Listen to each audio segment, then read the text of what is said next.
well as our sympathies to the victims and families involved in this senseless tragedy.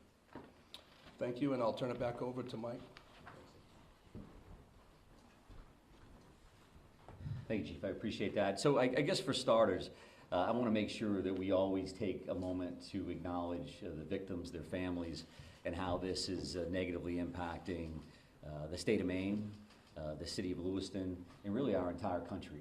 We know when these things occur around our country, we are all so incredibly focused on what happened, and then we try to get to the why. And there are certainly times when we can't quite figure out the why, because every one of these situations is so tragic, so outside of the norm, that it makes it difficult for community members of all types in all locations, East Coast, West Coast, it doesn't matter, to fathom how these kind of things can occur in the greatest country in the world. So we're going to continue to work towards that. And as a piece of this, I wanted to come in and really speak to the partnership that we are committed to have with you. And as we start to really flow into an operational period, we have more of a pattern to see what we're doing day in and day out. I'm going to commit to you to have a morning briefing every day at 10 o'clock right here in this location. As you can imagine, some of those briefings may be longer than others, but I want you to know that you're going to see us in the morning. And we're going to go over what happened overnight, and we're going to kind of talk about what the plan of the day is. And I'll speak to that plan of the day here in just a second. I would also say that we will certainly be considering afternoon briefings as well. If something new came up or something that we believe would be helpful for you to know and the communities to know, then we'll get back to you. Either way, you will receive a communication from our PIO, Shannon Moss, either saying we're going to have a briefing or we're not, so that you kind of have some idea what your day and your afternoon is going to look like as well. So I would also say that these daily briefings, as you can imagine, will be more operational in nature, that our families, our communities, our loved ones are always going to be in the forefront of our mind and certainly in our hearts. But we do want to talk to you about this is what we're going to do, this is what we did, because I know that's incredibly important to you. And then you're going to share that appropriately with your viewers, with your readers, and that's going to help everybody start that healing process as well. I know that information is power. You also know that there's going to be times that I won't be able to give you all the information that you need, or certainly that you want. And that won't be done because we're just not going to tell them. That's going to be done because from an operational standpoint or a tactical standpoint, there are safety concerns that I have for our first responders and that we all have for our community members. So please keep that in mind. And I will go back to like a Q&A kind of a period. We want to allow that opportunity, and we're going to try to do the best we can. But if in my mind the math starts leading to, well, I'm going to get asked 10 questions and I can't answer 9 of them, then maybe that's counterproductive to a certain extent. So we're going to try to front load as much information as we can, again, with these particular sessions. So that is kind of the plan moving forward. And to speak to today's briefing in particular, I would tell you that the overnight hours, and we are on 24/7, and we will be until the suspect in this case, again, is brought to justice. So overnight, our officers, our investigators, and that's when I say our, I'm talking about local, county, state, federal, all of our partners, been continuing to work 530 plus tips and leads that have come in from the general public, from a number of communities, a number of different relationships. And as you can imagine, those vary greatly, depending on that individual's knowledge of what happened and what they want us to do about that. So we're continuing to check those things off the list as we go. We're also continuing to do searches at the 2 primary venues here, the one being Schmenchi's Bar and Grill, and the second being the Spare Time Bowling Alley. I will tell you that it's going to be easy to think, well, how come, what's taking them so long to work these scenes, right? And because everything we watch gets solved in an hour and it's all taken care of. But in order for us to do our jobs, to be professional about what we do, be respectful of the victims and the families that we're working with in the process within which we work, we have to take our time We're going to be processing every square inch of these facilities. Not only do you have the victims in question, but every one of those rounds that got fired need to be investigated. Every one of those cartridges that lays on the ground needs to be collected. The vehicles that are in those parking lots, everything that we do around this, we need to be careful, we need to be professional, and that's what we're committed to do. So I would expect that we're still days away from completing those particular investigations, those particular crime scenes. So you'll continue to see us at those locations without question. And because of that, there are also affidavits, and affidavits are essentially the first step in a search warrant or an arrest warrant or whatever that looks like. So we're continuing to draft affidavits ultimately for search warrants around any kind of digital media that we're hoping to attain or investigate. That could be phones, that could be computers, that could be video from any location. So our officers, our investigators continue to work on that material. And so that's a lot of that stuff overnight, as well as using that 3 o'clock, that 4 o'clock in the morning, using that time frame to kind of plan out what the next day is going to look like. So we've tried to get some people rotated through for operational periods. We're going to get them some rest. Now let's plan what the next day is going to look like. We have a morning briefing, which kind of kicks off and says, this is what's going to happen. We need a team to go do this. We need a team to go do that. This is who our team leads are. This is the process. And then we let those folks loose to go do the good work. And we're going to try to share some of that information with you. So as we discuss that, we have some maps and some additional information up here with us right now. I will talk about a couple of these locations here to the best of my ability. Obviously, there's a lot of us here, and this isn't ideal as far as these maps go. But if you look at this boat launch overview as an example, this dot here is that Lisbon boat launch area that we've discussed. That's where the suspect's vehicle was located ultimately, that white Subaru station wagon. And I will also say that we'll have these 3 primary maps, but this QR code here, and whether you can get it from your seats or come up after the fact, will give the digital version of those, so you have those readily available. You certainly understand how all of that works. So we talk about that boat launch area, and that particular location is 501 Lisbon Street.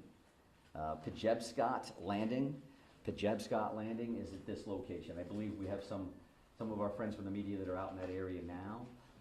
And what will happen in this general location today is that we will be putting divers in the water along that Androscoggin River, which you see here. And that's going to look like a couple of different things. So the very first thing that you're going to see out there is you're going to see some air resources that will fly over this particular area. And they're looking to see what can we clear from the air. Do I have to put divers in that particular area, or can I tell from the top, based on the current and how muddy the water is and all those other things, can I see to the very bottom here?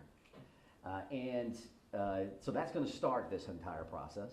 Then there's going to be some screening and some divers that are actually in the water that may start on this side by the boat launch and will continue on this side. I would envision at some point that we'll be moving over to these particular locations here for ground searches as well. So that's gonna look like a bunch of different things. So they could be dragging a diver behind them, literally, while that diver is checking for evidence, checking for potential bodies. And I would also say that while this is gonna look like a major focus today with a lot of people, we have a lot of other irons in the fire. So I'm not here saying that the suspect, we know the suspect is in the water and this is what we're doing. What I'm telling you is you're gonna see a lot of activity here, and I'm gonna tell you that in advance. We've got nothing to hide in that regard at all. So then you're gonna have some sonar as well that's gonna be utilized here. And that can look like a couple of different things. A remote operating vehicle, an ROV, is divers could use that. And that will look like a pod under the water. And that is looking for sonar, so picking up shadows, if you will, of what does that look like? Could be a log, could be anything under there. And our divers, that dive team, and that, when I say, again, our divers, that's gonna be teams from all over the place. Our Maine Warden Service is heavily involved in this. We work with them all the time. The Maine State Police dive team will be in the water and will be leading this initiative. So that's what we'll see here with a couple of different kinds of sonar. And then along the shoreline, you're gonna see a line search, if you will. That means literally officers online as they're working that shoreline. And of course, they're looking for evidence. They're looking for anything that may help them down the road. Now, I say you'll see this because for us, we want to make sure that we're working with you. So there is a church parking lot across the road here. And there's also some parking available on this side of the road. Mark Laddie, who is the PIO from the Maine Warden Service, and some officers will be in this area to assist.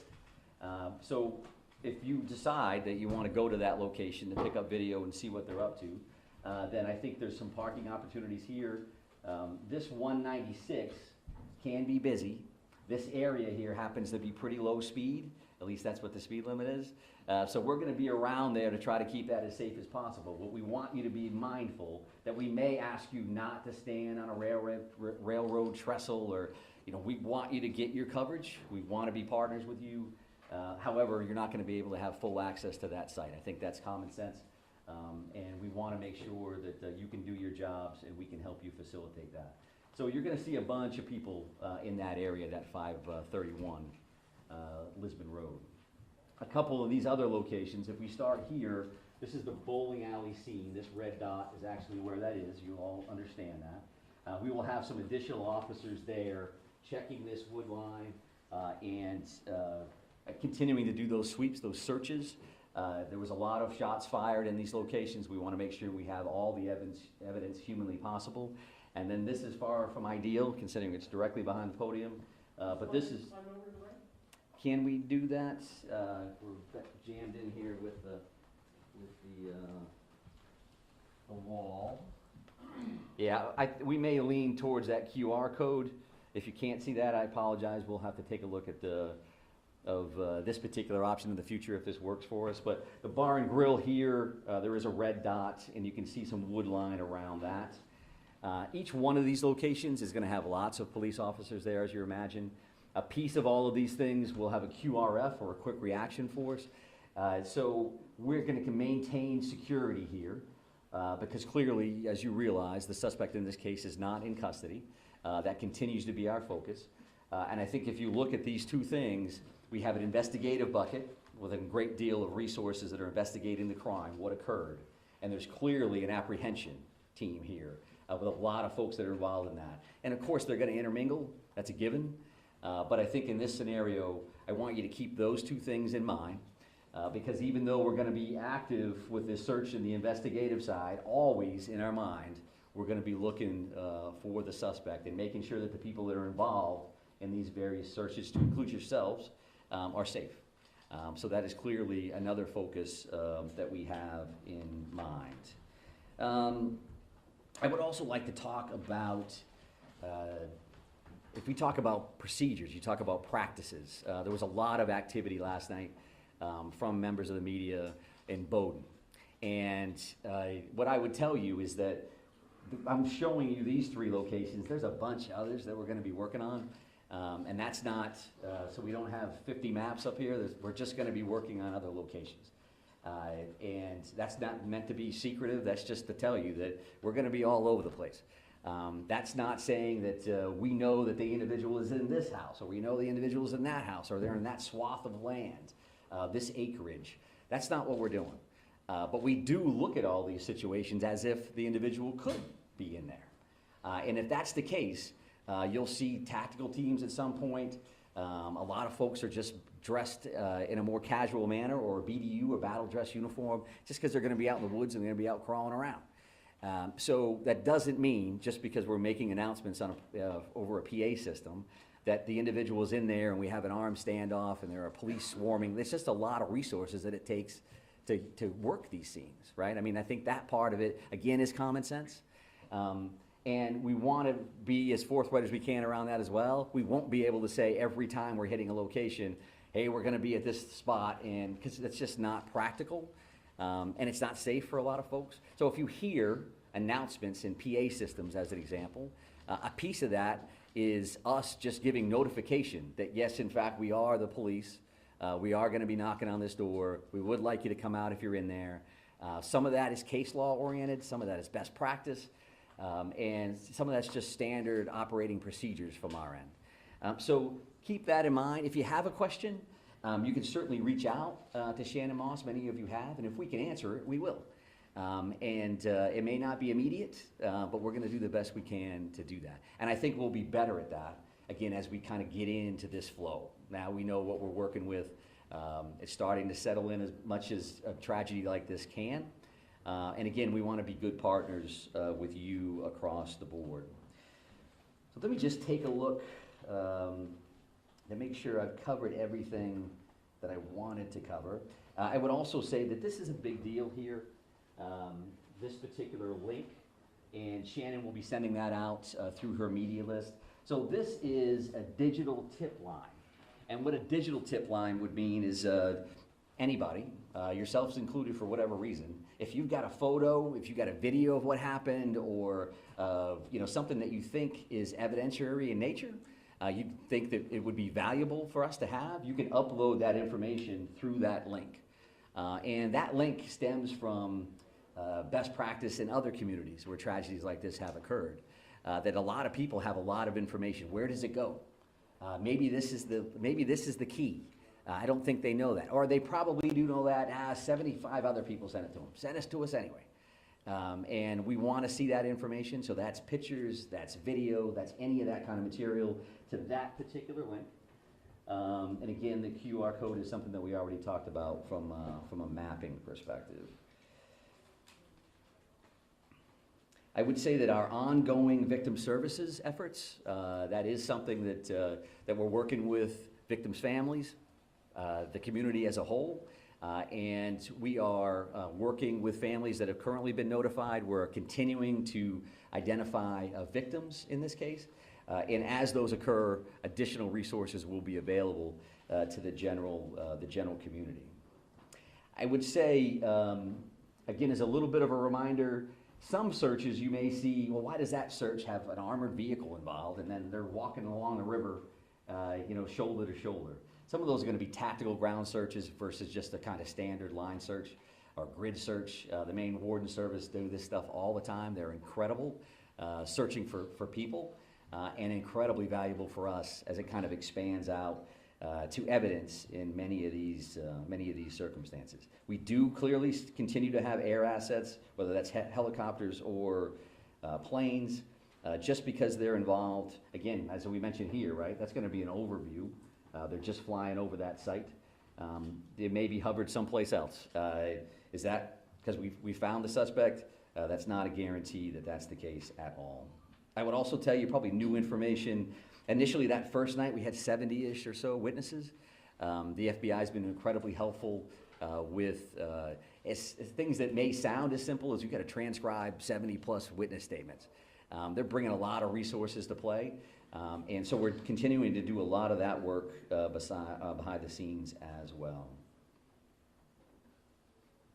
I think that the shelter-in-place order, right, that's currently in place for Lewiston, Auburn, Lisbon, and Bowdoin. When you hear the names of those communities, obviously you know that a lot of our focus, a lot of what occurred in those communities, whether it's Bowdoin because that's where the suspect's house was, Lisbon where the car was located, or Lewiston, Auburn, some conversation earlier about Auburn locations, and Lewiston where the focus of those first two tragic active shooter situations occurred. That's an ongoing conversation that we'll have every minute of every day. Does it make sense that those orders are still in place? And can we relax those, change those? They have not been changed in any way at this point, but we realize that we want to keep our community safe. So that's again, the forefront of our minds, but we know that a shelter-in-place order in general, similar to orders around COVID, can have some negative impacts on families and going to school and businesses and all those other things. So we have that in our mind. There is that pluses and minuses chart that's just kind of active as we kind of work through this thing. So know that we are actively thinking about that. And truth be told, working with, specifically right here in Lewiston, working with our officials, working with Chief St. Pierre, working with the mayor and others, having conversations about what does that mean? And what is that going to look like this afternoon, tomorrow, and in moving forward. So I think that's enough sharing from my end. That's a lot of information to overload you with there. I would want to come back, however, to say that there's a lot of stuff going on here, but what matters to us, again, is the safety of our communities, the safety of our residents. We care about each and every one of them, as you do, and we're going to continue to fight on their behalf to bring this individual to justice, because we know that that has an impact on starting that healing process.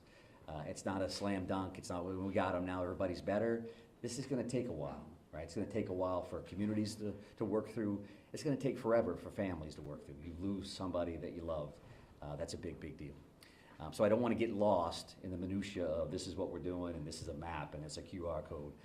It always comes back to this other stuff for us. So again, we're going to try the Q&A deal and see where we go. Go ahead, right here. There were reports that you all found a note at his home.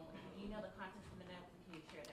Yeah, so we've heard the same thing, and there was a note at one of these residences. I'm not prepared to really talk about what that included. And I think that's probably, again, a common sense answer, because that does involve, is there a mindset here, is there a motive, what did that entail? So we'll definitely continue to work on that, and when we can release it, we certainly will. Commissioner. Right here, sir. Commissioner, so in reference specifically to what's behind you and what's going on at the river, is there any information that you have that's leading you in the direction that he may have killed himself and his body is in there, or is it just one of the possibilities? Well, I think one of the possibilities is key, right? Because clearly we don't have him located at this point. We don't have him in custody. So all of those options are on the table. We certainly don't want to wait too long, because the river is a big piece of this. The car was located there. Evidence is located in the vehicle or right there along the shores of the Androscoggin River. So that's stuff that we want to make sure that we're checking, and we're using the resources that we have available. We're using the expertise that we have available with the dive team and all our partners to make sure we're checking that at the same time, right? We're checking all these other things. We're working through the crime lab on this other information. So all of those things are occurring at the same time. I would also state, and I want to make sure that I say this because they've been very, very helpful. The Brookfield Power Company owns 2 dams, operates 2 dams in this area. And they've been very cooperative. You know, they live it every day. So as an example, one of the things that we're doing, the river currently runs at like 8,500 cubic square feet per second. And when they tighten the dam tools down, they actually lower that down to like 5,500 cubic feet, right? Does that mean anything to you? What it means to us is that that current, if we can slow that current down, we can lower the amount of water in the river. It's certainly easier for us to work. It's easier for our divers to see in clearer water than muddier water. If it's a foot lower than it was before, it's easier for us to work. And there's different searches, obviously, but unfortunately, people lose their lives in bodies of water on a regular basis. So this is something that we're trying to dial in. But yes, sir, right here. Yep. Deer hunting starts tomorrow. Yeah, it sure does, yep. Yeah, can you address that? Yeah, sure. So I've had conversations with Commissioner Camuso, Inland Fisheries and Wildlife. Judy's great. We are having those conversations. I would expect to hear more about that later in the day. It's a big deal in Maine. It may not be a big deal for a lot of people from other communities, but we know what that's going to look like. We also know we're in the woods. You know, if you just happen to be in the woods, minding your own business, going for a walk, that's going to make us a little concerned, right? So it's definitely a good question. It's something that we're actively working on. Right here, sir? You talk about this tremendous amount of assets here Yeah. and the search for him. Can you talk about the pressure you guys are feeling to find him, to give this community some sense of answers as this enters its 3rd day? Yeah, sure. I think, you know, pressure is one way to put it. I mean, we're concerned about the victims, their families, and our communities. I'm concerned every day, 24/7, 365, at this point for 30 years. That's why I got into this business. We do want to help people. We do want to make them safe. Making them safe and making them feel safe may not necessarily be the same thing either, right? Because I think our law enforcement partners, our first responders around the state, everybody is dialed in. They do that all day, every day. This is clearly a completely different animal. So for us, we want to make sure that we bring this individual to custody. But we got to do it right. We got to do it the safe way. Don't want to see anybody else get hurt, certainly our people and our community members. So we want to make sure that we do that right. We're not going to be rushed, but we're running right on that level. That we're going to work as hard as we can, as fast as we can, with as many resources as we can to try to bring some kind of closure. Right here, ma'am? Right here, ma'am? We understand that the family is being cooperative. What are they telling you? Oh, I think whether you see the 530 tips and leads overall, I think we're seeing a lot of cooperation across the board. I'm not going to speak to anybody in particular, but I think there's a lot of cooperation. There's a lot of compassion here. There's empathy that people understand what happened here, not only to the victims, but again to the state and to our country. So people are coming forward. They are participating in the process, and that's just the nature of the beast. But I'm not sure I answered it. So go ahead and follow Yeah, up. I'm so sorry. That's okay. Specifically the family of the suspect. We understand they are cooperating. What are they telling you, and how are they helping you in the investigation? Yeah, so I won't speak again specifically to what anybody said one way or the other, but we do appreciate everybody's cooperation because we know that this is difficult for everybody. No matter how you could be the neighbor of somebody. This is tough for people to digest and understand and to try to work through. Commissioner, Right here, sir. Right here. Thank you very much, sir. Yep. Specifically warning. Forget about information. Families told multiple news outlets there were warnings provided to law enforcement. Which agencies received those warnings, and did you think at any point that it might warrant the yellow flag pursuit? Well, I'm heavily involved in the yellow flag conversation overall, but the reality for today is I'm not going to talk specifically about who knew what and when. We're still actively involved in a very dynamic situation here, and we're focused on an individual that currently has 8 warrants out for murder. We're trying to figure that part out, trying to bring him into justice, as well as investigate this crime. There will be a time Can you when confirm the warning, though? Can you confirm warnings were issued? I cannot confirm Well, that one. So, yesterday, Sir, right here, you. Yesterday, the Senator Collins said that the yellow flag law should have been enforced in this situation. So as you stand here today, what is your response to that? And also, as you stand here today, was law enforcement notified of the threats that he was making, of his condition? Were they aware of it, and what steps were taken to investigate that? Yeah, I appreciate the question, and Senator Collins is great. We have a great federal delegation that works incredibly hard on behalf of the state of Maine. I don't know exactly what the good senator said. I respect her a great deal. So I won't answer to any comments that she made. If that's her perspective, based on what she knows through the general public or otherwise, then that's fine. She certainly has the right to do that. But based on what I've seen, we're going to continue to work through that. We asked good questions. It may have been you, sir, around the firearm itself. And there's going to be an opportunity. The ATF is here. The ATF is working with us. They have been there since the first second. There's going to be an opportunity to answer all those questions and figure out, so was that a violation or not? It's also an opportunity from an educational standpoint to talk about what that really means, what that really looks like, and what the options, in fact, are. Right, I mean, the thing is that folks want to know. I'm gonna go over here though, sir, so I appreciate the follow-up and the initial question. You, Talk about timeline yesterday, 911 calls, do you have the time, precise times that police arrived on the scene? arrived, no. So it was 6:56 for the initial call, and then 7:08 for the second call, multiple calls for each location. And so that's what I had. I don't know exactly when they arrived, other than to say these calls in any scenario are a priority, to say the least. So everybody's going, and they're going as fast as humanly possible. So that's the. I'm not done answering the first question. So was that enough, sir? Does that make sense on that? I will take a look at the arrival time so that we have that information, and we may be able to provide that at a different. And I would say this, okay? The way this is going to work, just so we're all clear, the way this is going to work is if we have a Q&A and you ask me questions and I attempt to answer them, as soon as we start yelling over each other, I'm done, just so we're clear. And we don't want to do that. We're trying to be as cooperative as we can across the board, but we'll be back another time, and we're just trying to figure that out. Yes, sir, right here. Thank you. We're coming up on 48 hours. Are you concerned the trail is growing cold? I think that every minute that this goes on, we're more and more concerned, because what's the next thing that's going to happen? And we understand that. And that's why we're working 24/7 to bring this individual to justice and to try to bring some closure and overall safety to our communities. So yes, we feel that just as much as the community member does or any of us. This is a privilege. This is an honor we have to do something about these tragedies when they occur. In many instances, I've been in those scenarios. This happens out of state. You're sitting on your couch wishing you could do something to help. Well, we're in a position to do something to help, and we will. There's no question in my mind that we will bring this individual into custody one way or the other. I'm going to take one more question from you, sir, and then we're going to be done. Confirm that you've identified 16 out of the 18 bodies, and if so, can you confirm the demographics, please?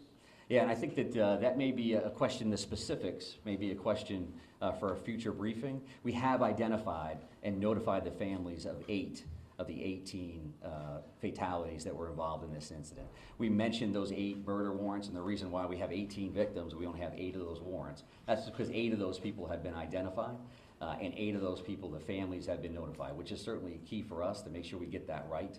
But further demographics around that, the colonel gave gender yesterday, and we'll take a look at ages and some other information. I'd like to be able to, number is inaccurate? so I'd like to be able to honor the group of victims by talking about them in a specific session that I would view coming shortly. 8 of the 18 have been identified and notified, not 16, and I don't know where that came from. So thank you very much. I do appreciate it. We will see you again along the way. Thank you. Robert Hart in Maine. Hold still, everyone. Come on, hold.